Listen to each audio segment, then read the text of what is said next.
প্রতিষ্ঠান ব্যাংক। এই ব্যাংকে মানুষ যায় হয় টাকা রাখতে বা জমা দিতে, অথবা ব্যাংকে যায় এখান থেকে টাকা ধার করতে। ঠিক আছে? তো যখন ধরো এখানে আমি কিন্তু এই যে তীর চিহ্ন দিয়ে দেখিয়েছি, এই অ্যারো মার্কস করা আছে, তার মানে ব্যাংকে আমি টাকা রাখতে যাচ্ছি।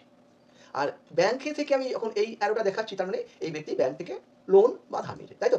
তো আমরা যখন কোনো ব্যক্তি কোনো প্রতিষ্ঠান থেকে বা কারোর কাছ থেকে টাকা ধার নিই, কোনো কাজের জন্যে হোক, ব্যবসার জন্যে হোক বা কিছুর জন্য হোক, চাষের জন্যে হোক, তখন যে ব্যক্তি ধার নিচ্ছে, হ্যাঁ? সেইটা জানতে হবে।